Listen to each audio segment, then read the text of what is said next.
This evening we have a subject which is probably one of the most difficult in the entire field of our interest.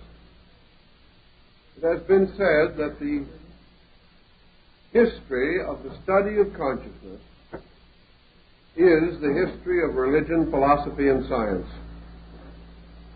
That these fields all depend, finally, on the gradual unfoldment of concepts concerning the power to know, the means by which knowledge is attained, and all the other ramifications by which reason and judgment can be derived from experiences of awareness.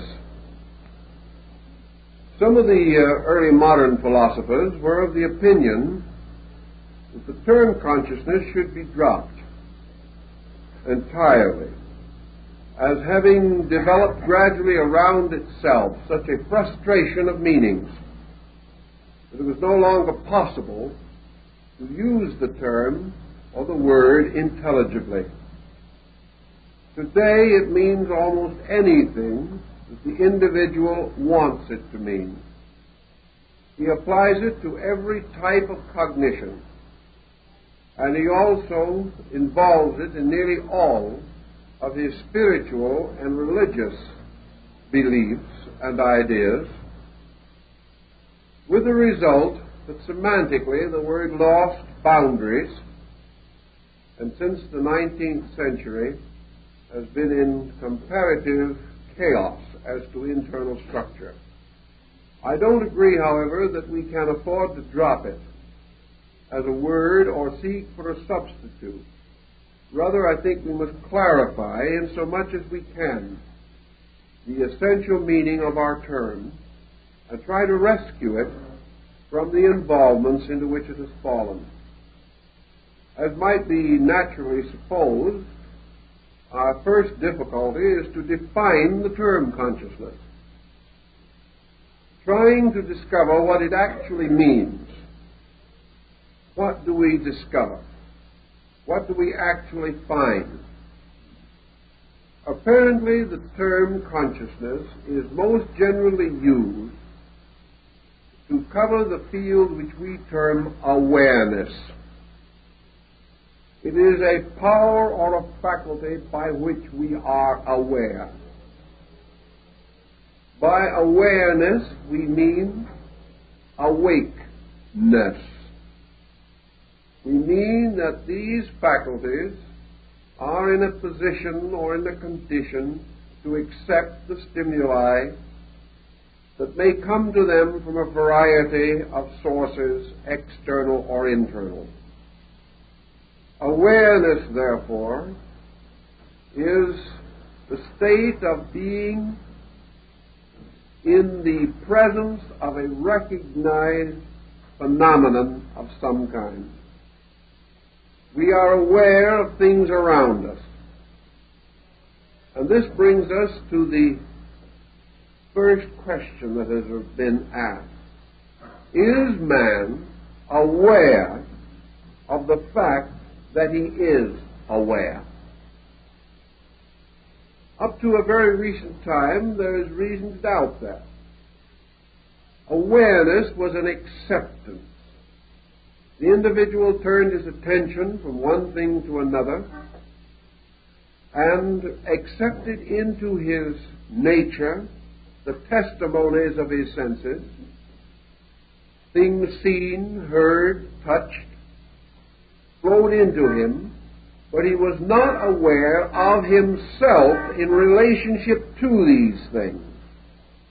He was not aware, for example, that his own consciousness accepted or rejected these phenomena by intent or purpose.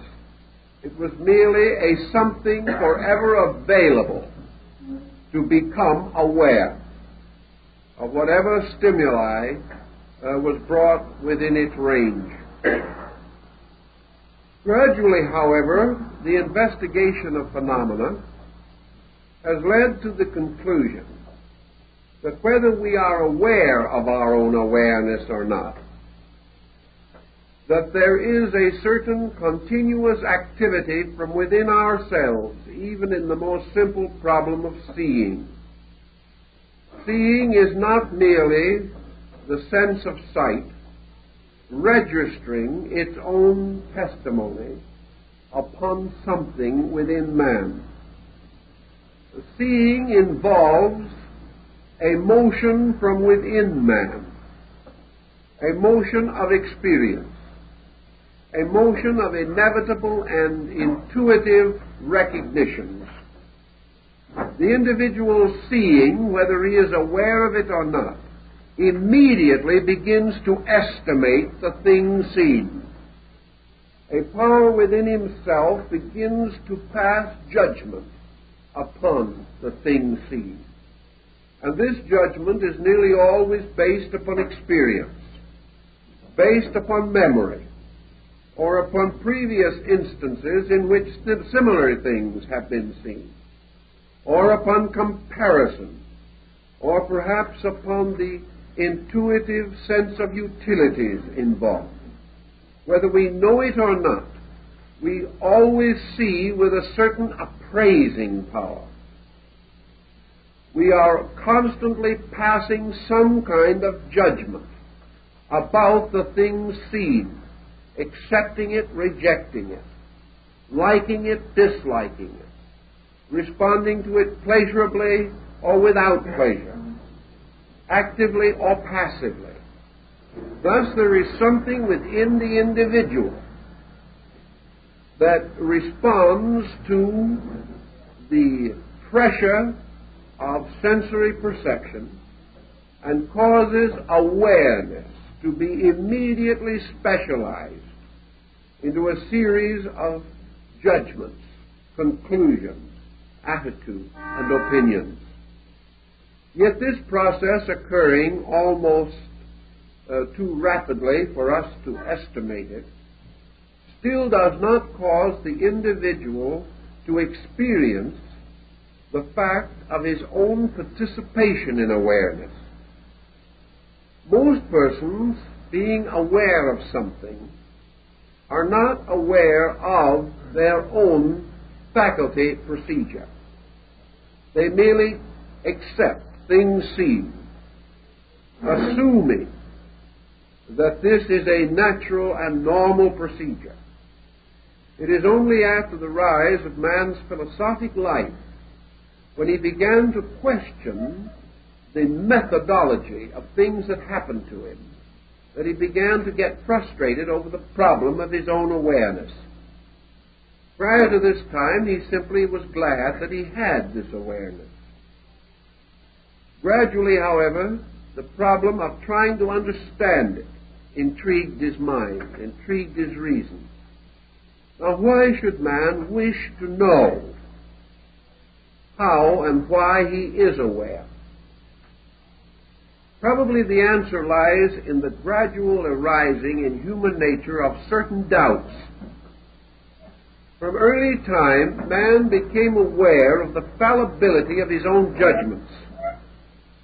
He realized that he could be mistaken, that due to the pressure of some psychic factor within himself, he could not depend upon the validity of his own sensory perception. He learned that he had a power by which he could pervert things seen or things heard, whereby he could interpret into something that which was not in it, or interpret out of it something that was in it. Therefore, that this process of awareness was not necessarily valid. When he began to experience this, he began to experience the need to rationalize this awareness process, to discover, if possible, where his own mistakes were. He began to realize also that he could not depend upon the sensory perception for final judgment in important problems. He could believe, as the ancients did, that the sun moved around the earth because it appeared to do so, and that when it set in the evening it went under the earth to light the world of the dead. He had a good deal of phenomenal evidence to sustain him, but he learned gradually that his senses were wrong, that what he appeared to see was not the truth. He learned in many ways that appearances could be deceptive, and by degrees he lost faith in the absolute validity of the initial impact of awareness. He became aware, for example, that people who looked nice and were well dressed could still cheat him. He discovered that individuals who looked very healthy could drop dead 5 minutes later. He discovered that what appeared to be a great bargain was wonderful only on the surface, and that appearances could prove very deceiving. He began to become suspicious of surfaces and of appearances, and sought stronger and more positive instruments by which he could judge value. The moment he began to search for the judgment about value, he discovered he had to use certain internal faculties, that he had to weigh and ponder and consider. And he gradually divided his mental life into two parts: a concrete or objective mental life, dealing principally with phenomena, and an abstract or subjective mental life that dealt almost totally with principles. Now, principles by themselves were difficult to deal with. A man has never succeeded in dealing with a pure principle. He has never been able to separate a value completely from association with objectivity. If you wish to, for example, try to estimate in your own inner awareness the nature of a completely honest person. Now, you're out after a quality. You're out after the quality of honesty. You want to construct for your own purpose an archetypal image of total honesty. It is utterly impossible for you to do so without some recourse to objective symbolism. Man, primitive in his thinking, first decided that his way to discover the honest man was to find one somewhere in the world around him, and then use this person as a pattern for all other honesty. We have done the same thing in religion. We have taken the one good man and made him the archetype of an ideal humanity. We have taken one virtuous person and called his way of life virtue. We have taken him gradually out of it, but we have never lost sight of the example which he gave, which becomes the standard for the estimation of an abstract value.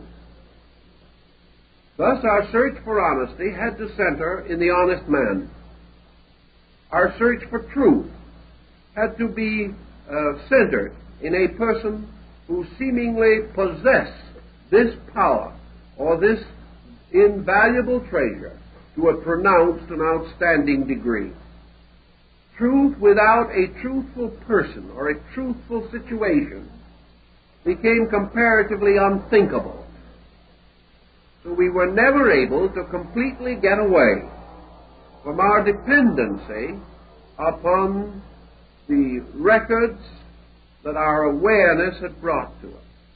Today, when we think of good as a virtue or as a quality, we must associate it with good persons, good conditions. We say that something fortunate that occurs to us is good. We must tie it with some phenomenal thing. Thus, as psychology has pointed out, we are not yet in a position to say that what we call consciousness is an arbitrary something within us which judges all other things. We are not able to say that consciousness is something in us forever judging righteous judgment. We would like to say that it is, but we are not able to prove this, either in our own living or by recourse to the compound example of life around us. We must, in absolute honesty, therefore, say that consciousness as awareness is an awareness capable of error, an awareness which merely is awareness, but is not able to pass final judgment upon the qualities of which it is aware. Now this brings us to what you might almost call your Scottish metaphysical position on this, namely that consciousness per se and substantially represents the divine in man. That consciousness is a God-given attribute, inscrutable because it is divine, beyond definition because it is a spiritual thing, utterly transcending any of our objective or material experiences. Now this causes also a moment of pause, because we know that we are now in the presence of a serious dilemma. If consciousness is inevitably divine, then we must explain the margin of error which we find in it, because we are not able to assume that there is a margin of error in the consciousness of God. Consequently, if consciousness is inaccurate, if man can come to certain conscious conclusions which are not true, then consciousness cannot be totally and completely divine, because if it is, we associate it inevitably with the element of the infallible. And every aspect of consciousness that man knows today is fallible. We know, for example, that the noblest aspects of consciousness as we know them will be subject to modification in the future, and things which today we disregard or upon which we pass adverse judgment may sometimes be accepted as superior to what we have now, or what we now accept. Thus, consciousness cannot be more or nor less than a conditioned kind of awareness.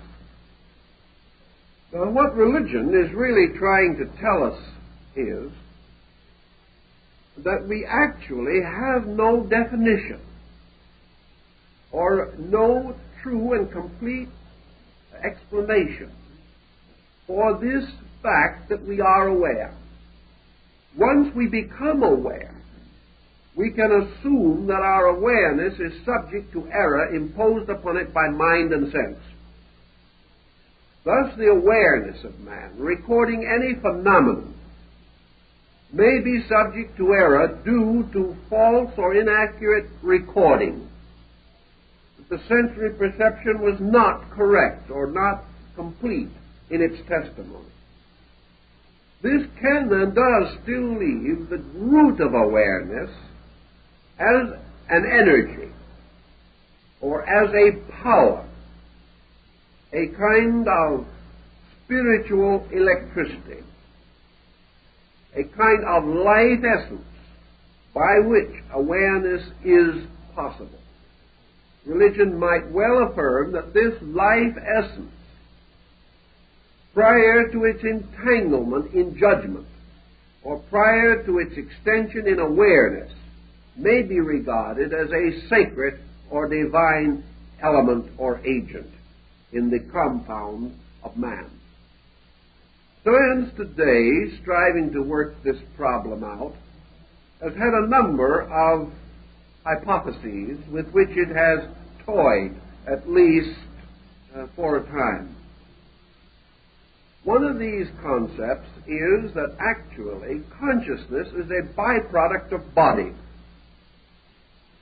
That in some way consciousness arises within body. That it is due to the chemistry of the kind of creature that we are. And that no other kind of creature could have our kind of consciousness. Now, if this is true, however, and consciousness arises from a complete chemistry of the body, then it would naturally follow that any major change in the body would alter consciousness, and this is not true. Therefore, we are forced to pause in this thought. In the war, the late World War, there were men who lost both arms and both legs. The total amount of the body actually lost being nearly 50%. Yet there is no evidence that their consciousness changed in any way. It did not mean that they recognized any major change in themselves as centers of awareness. They were naturally handicapped and perhaps mentally and emotionally most disturbed. But actually, they did not change basic consciousness. Also, it has been noted that consciousness is removed from any area of the body that is separated from the circulation of the central nervous system. Therefore, that in some mysterious way, consciousness moves in and through the body by means of the central nervous system. Therefore, if consciousness be regarded as an attribute of body, then the chemistry or alchemy must take place within the central nervous system so that the bodily contributions pass through certain changes and refinements or reorganizations in these areas before they can be regarded as the ground of a conscious reaction. In the last 10 years, the problem has changed its complexion again. We have less emphasis upon consciousness as byproduct of biological function. We are again beginning to think of consciousness as something imposed upon body, something separate from and superior to body, either arising in a psychic field, which is an overtone of body, or else in a soul sphere, which is an undertone of spirit, and is itself superior to body. All these theories and problems and postulations have their strong advocates, but an advocate does not necessarily possess the full answer. So this evening and through the rest of this series of lectures, we are going to try to summarize and explore the field of consciousness as it is understood in both Eastern and Western religion and philosophy, and as far as we can in the terms of psychology and in comparative standards which have arisen over the last several thousands of years of human intellectual contemplation. We can then begin with one of the most basic concepts that we have, and that is consciousness as the subject of its own object. Consciousness was to most ancient people regarded as subject, therefore identified with self, or identified with I.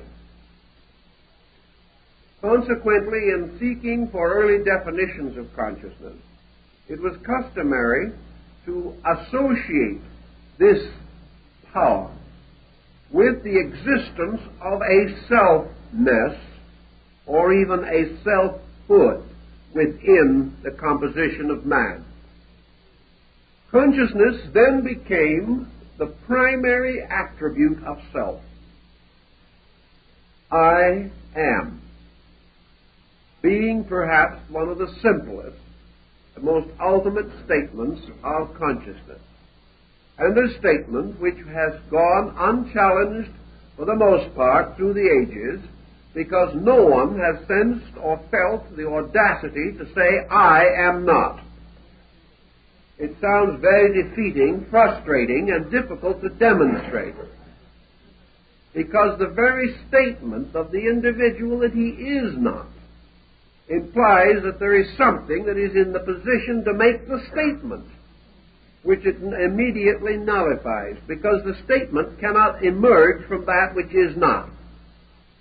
The man can deny, but in his very denial, he proves that which he seeks to deny, because he must use his own statement to deny his own existence. This becomes illogical, and primitive man, even at an early time, was not that foolish. He outgrew this situation rather quickly.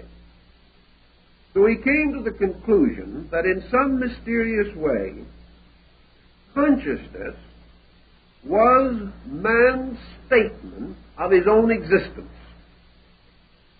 That the man knew that he existed. And the mere fact that he knew that he existed was the primary proof of consciousness. How he knew, what he knew, why he knew, these questions have never been answered. But that he knew became a self-apparent fact, against which there seemed to be no possible attack. The individual attempting to demonstrate his own lack of self-existence found that it was impossible to make a demonstration without making use of the very elements which he sought to deny. So he was forced to give it up.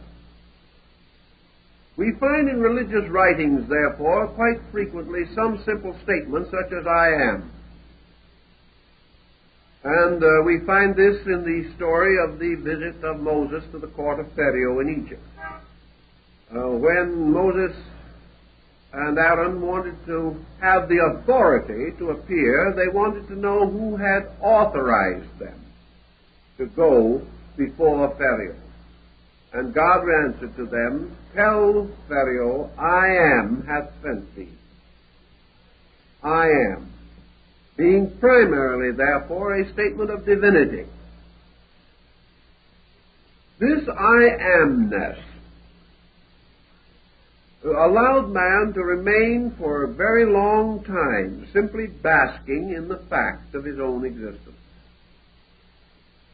The fact that he existed, however, rapidly led him into complications. As this sense of I amness began to develop, man could not sense his own selfness except by the creation of a dynamic comparison. I am implies also the inevitable existence of that which is not I. I am makes a little wall around something which we call ourselves, and gives to this which is within the wall a peculiarity different from that which is outside of the wall. Therefore, the individual can turn toward himself and he can say, I am. He can turn away from himself and observe anything else in the universe and say, this is not I. So man developed a universe in which all things ultimately resolve themselves into two groups, I and not I. I was a very small group, consisting of one unit only. The not I was everything else that existed. Therefore, we may say that the not I was in an overwhelming preponderance. Also, this recognition of the I and the not I led to a further complication, namely that man could not and did not live by I alone. If the individual could have lived totally from within I, being an entirely self-sustaining creature, if he could have fed himself from within himself, clothed himself, if he could have reproduced his kind alone and without reaction from any other creature, if he could have created his own empire for one being and one being only, and have lived without any dependence whatever upon nature around him, he might have gone on in blissful indifference to the not I forever. But he could not do this, and he came upon another dilemma, namely, that in his experience, nearly everything that he wanted, everything that he needed, everything necessary to his survival belonged in the world of not I. He had to go out and cut down a tree when he wanted some wood. The tree was not I. He went fishing and he caught a fish which was not I. He then ate the fish, and then something happened, and the fish became a vital factor in the perpetuation of the I. The bones, however, he threw away. They were still not I. He had a family. He was very fond of his family in a primitive manner, whatever that might be. But that family was not I. And he gradually discovered also that the most difficult and terrible interval that exists in nature is the interval between two creatures with the same kind of I. He didn't have nearly as much trouble understanding animals because he thought of them the way he wanted to, and if he was wrong, they could never correct him, so he thought he got along very well. But the moment he tried to explain another I, another self, he found himself in conflict with a being like himself, with purposes and principles which might not agree with his own. So man, struggling against this not I, discovered that himself as subject was under the almost continuous tyranny of his not self or the world around him as object. And we find this arising not more distantly than in our evening paper tonight. For we discover in reading the paper that there are many things happening in the world that we do not like. If we had anything to say about it, they wouldn't happen, according to our way of thinking. We feel, however, that these things are being caused by not I, by somebody else, and that as sure as we are here, we must suffer from the happening and the doing of some other I that is not ourselves. Thus we have gradually grown to the position where we are all the victims of the collective objective, the thing outside of ourselves, and remain as passive observers, having a continuous awareness that things around us are going contrary to our inclinations and that there is nothing we can do about it. This is a rather confusing and crippling type of recognition. Man had it for a long time, however. This is not new with us, though it is new every time it happens.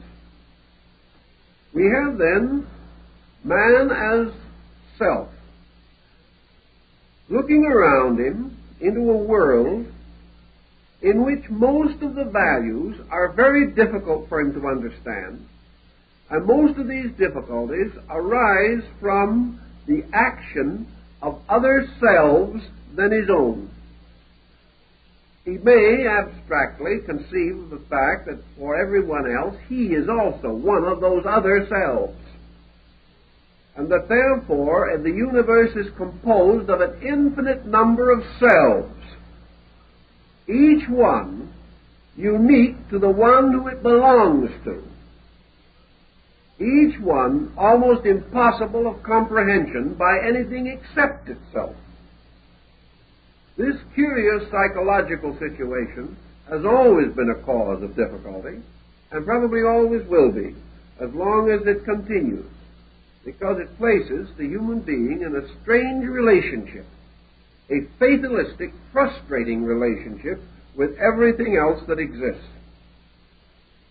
Consciousness begins to tell us these things as we use it in terms of awareness. We therefore come to the conclusion that consciousness is in some way a rather individual thing. That consciousness has to be the sum or substance of something. So we then go to the next step, namely the possibility that behind each of the forms in nature there is a separate conscious entity. The moment we do this, we come into religion. For now we find the body to be possessed by a spirit, or occupied by a conscious being that has an existence of its own apart from body, but is brought into a relationship with body during the phenomenon which we call physical living. We now have, then, conscious beings who have dispositions, characteristics, and attitudes which they impose upon body. Body, then, now becomes the victim of spirit, or of the spiritual entity. The psychic being becomes the autocrat. Instead of body creating consciousness, body becomes merely the instrument for the expression of consciousness, whether this consciousness be good or bad, depending upon the nature of the being which inhabits the body. Now, what do we have in support of this concept?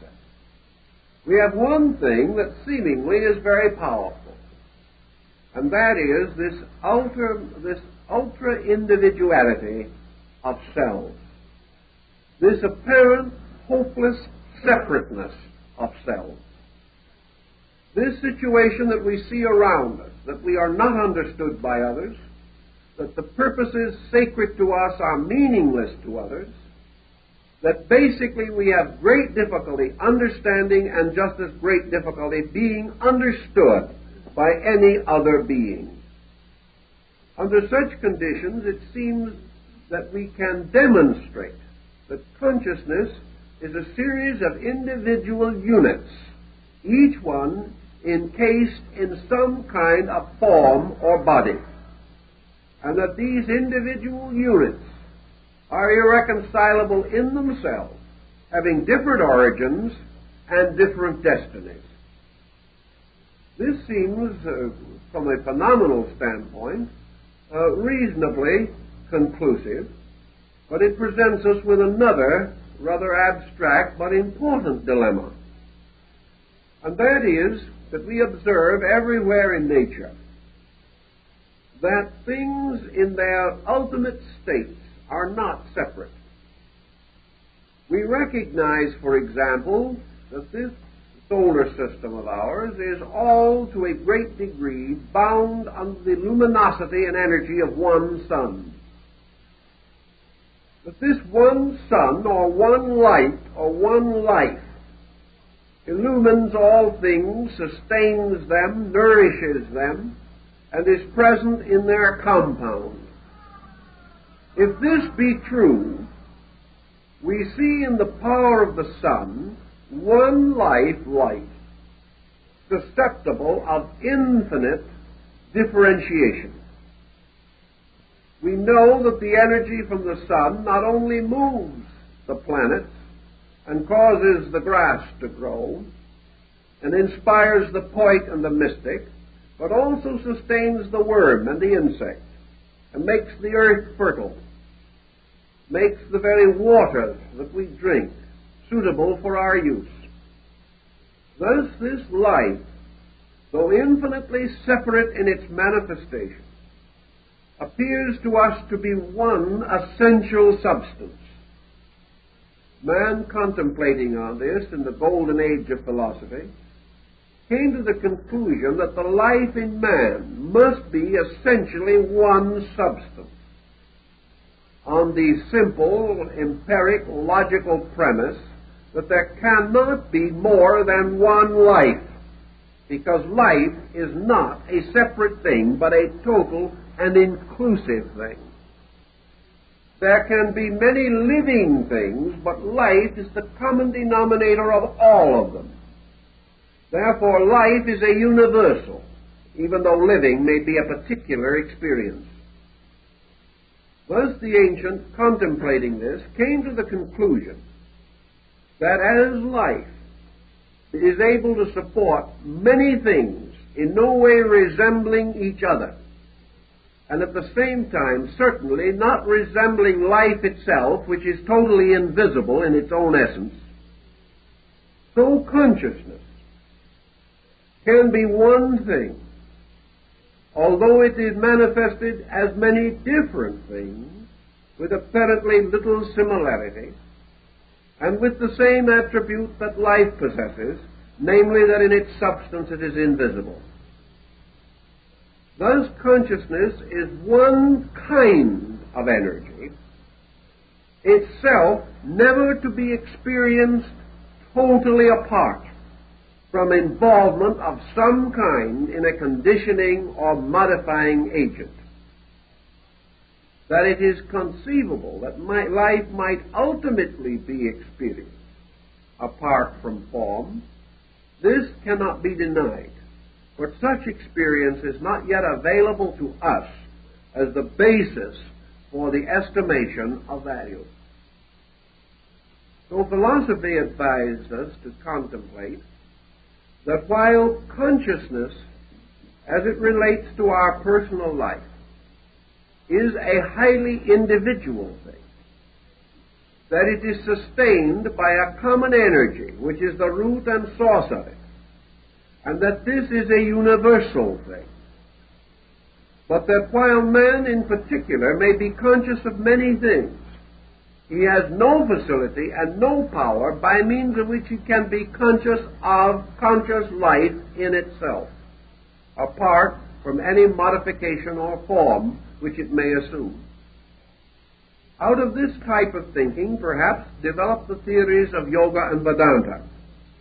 These theories being very largely based upon the recognition of a common universality of life, and therefore that behind all individuality, all personality, all separateness, there has to be one common energy, and that this common energy is actually a most uncommon energy, inasmuch as it is the pure energy of divinity itself.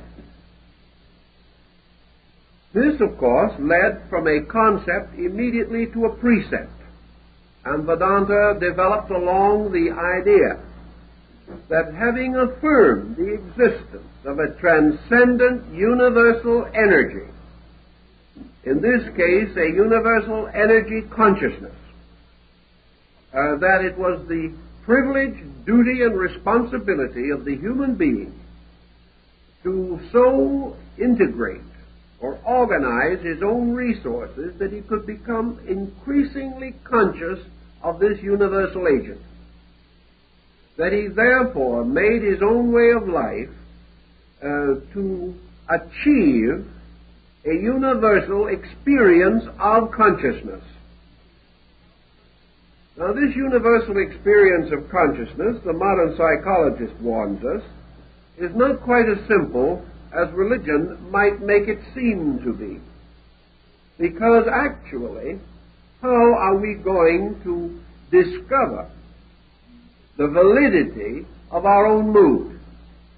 Supposing the individual actually has what he regards as a genuine experience of cosmic consciousness, how does he know that it is cosmic consciousness? By what comparison or by what value within himself is he able to judge the merit of any extension of his own consciousness beyond his own experience? This becomes a very difficult question.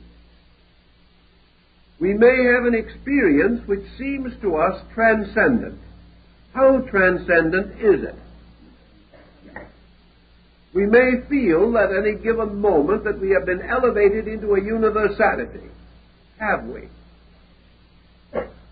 Or are we merely drawing upon our own symbolism and simply projecting a mental image of a state which has become familiar to us through reading, through thought, through study, or through contact with some outstanding system of religion or ethics?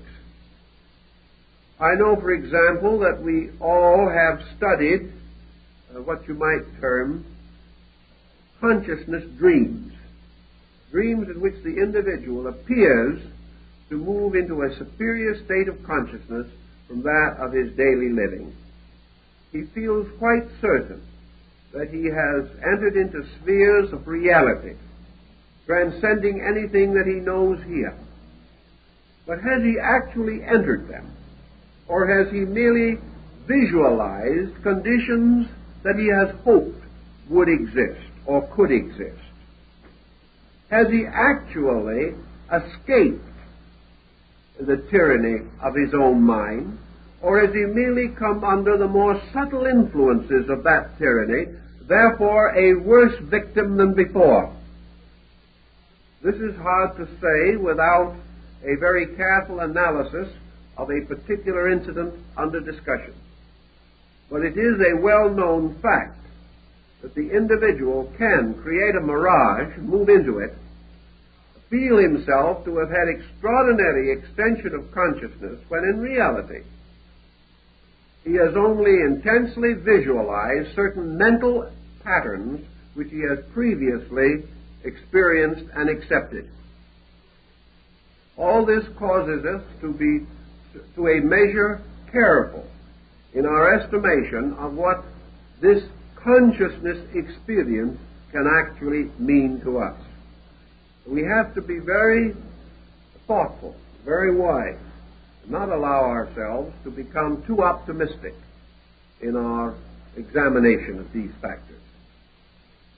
The fact still remains, then, that we are aware, and that this awareness troubles us to the degree that we try to understand how we are aware, and why.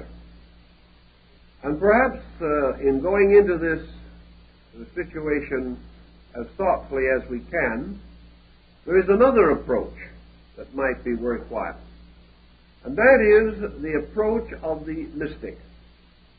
And the mystic, seeking to discover consciousness, tries to do so by suspending the function of everything that is not consciousness. He does not attempt to storm the gates of heaven. He does not attempt to push his own mind or his own convictions into the world of causes. He does not attempt to dictate to the universe as to how it exists or what it is like, nor to impose any concept of his own upon universals. He takes the attitude that if he imposes no concept, if he suspends all of his own personal attitude, that which remains will form a kind of door by means of which the impersonal, at the root of himself, may come through into manifestation. In other words, that if he can prevent illusion, prevent himself from distorting his own mind, prevent himself from allowing the mind to dominate his spiritual convictions, that in this way, by suspending mind, he can come into the direct presence of consciousness itself. But the thing that blocks consciousness in man is mental activity. The ancients assumed, of course, that two things blocked it: mental activity and emotional activity. That wherever the individual was under mental or emotional pressure, he would never be honest, he could never see anything as it truly is, and he could never be still and permit the internal to move through him. Thus the Quaker, the Quietist, the Sufi, all of these types of mystics assume that consciousness could best be experienced or discovered through the total suspension of all function. And this was to a measure behind the meditative disciplines of Eastern religion, as well as the monastic disciplines of the Western Church. Out of this experience, however, came a series of consequences which also have to be estimated in terms of value. One thing we do know, namely that the suspension of the objective faculties of the individual certainly did have a particular and definite result. And that result was a distinct ennobling of his nature. The individual who was able to suspend his own selfishness, for example, exhibited a larger measure of unselfishness. The individual who was able to suspend worry found greater internal organization. Therefore, we can say that the person who is able to suspend negative processes in his own psychic life certainly gains a considerable amount of insight, or releases a superior quality of insight as the result of escaping from or overcoming negative or lesser degrees of insight. Thus, in the experience of the mystic, there seemed to be an increasing godliness, an increasing sensitivity to value, as the individual slowly relinquished those attitudes which were most likely to bind him to false concepts and standards. Here we have then perhaps the explanation throughout the whole world of what we might term the mendicant attitude in religion, namely that man not being able to serve two masters, those seeking God must first renounce the world. This renouncing the world was only symbolic, however. It was the renouncing of the entanglement in which the sensory perceptions, attaching themselves to objects, became hopelessly involved in these objects and in the destinies of these objects, to the degree that there was no longer any possibility of attaining a tranquility because of the non-tranquil nature of attachments. Attachments are always subject to improvement or to lack or loss of improved condition. They go forward or backward. The individual either becomes more or less, and these attachments never seem to stand still. And the individual captured in the moods and constant motions of these attachments must also bear their commotions and the confusions which arise within them. So the mystic simply takes the attitude that if you can suspend worldliness, that which you have left is God consciousness.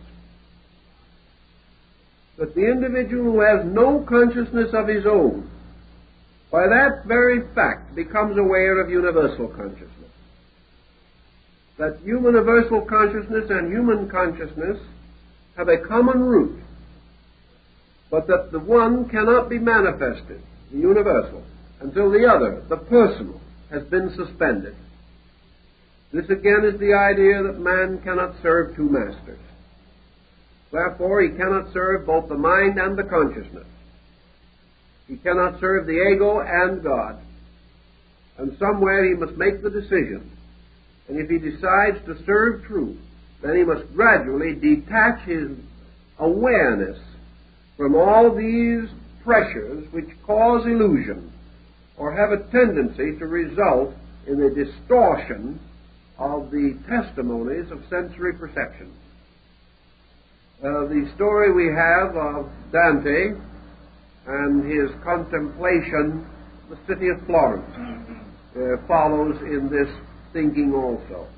Namely, that the mystic, having impersonalized his faculties, is able to perceive all things in a more universal way. He is no longer concerned with friend or enemy. He is no longer concerned with wealth or poverty, youth or age, attachment or loss. And being free from these pressures, he seems to gain a kind of tranquility, a suspension of pressures. And this suspension of pressure has always been an essential part of the phenomenon of mysticism. But we then begin to say, what does this mean in terms of consciousness? It means a certain relaxation. It means that consciousness is no longer constantly moving. Awareness is no longer bombarding the center of itself with an endless stream of testimonies. Western man, confronted with this problem, takes the attitude that to suspend these faculties, to suspend the pressures of living, will mean to reduce the consciousness itself to a non-entity. What he is trying to tell us is that the consciousness has no existence apart from stress, that it exists primarily because it is challenged, and that consciousness is man's reaction to challenge, that it leads to the gradual strengthening of faculties and the intensification of energies, the development of the power of the will, and the gradual integration of resources against adversity. Therefore, that if we suspend the problems around man, we isolate him, and his consciousness simply goes to sleep because it is not challenged. That the consciousness, therefore, in man is something which rises primarily to challenge and has no existence apart from the need for itself which man experiences in daily living. This, however, is not quite rational either. It is subject to a great deal of controversy and debate on a number of grounds. First, if consciousness is dependent upon phenomena, such as man's association with the immediate problems around him, and consciousness represents, as we have a tendency to believe that it represents, one of the highest existing forms of energy in space, then it leaves universal consciousness dependent upon universal action and causes God to be totally dependent upon his creation for his own existence. This opens another question. It opens the problem as to whether the divine nature in this respect is identical with human nature. Man is dependent for certain experience upon his environment. Is this also true of deity? Is deity aware of its own existence only because of the struggle of creatures like human beings, who must in some way find the solution to their mystery, and in so finding it, do they contribute to the ultimate discovery of the mystery by deity itself? The ancients were disinclined to this viewpoint. They were more inclined to view a middle attitude as one perhaps of greater accuracy, admitting that consciousness is dependent in its manifestation upon phenomena. The ancient also affirmed that it has an existence and subsistence apart from phenomena.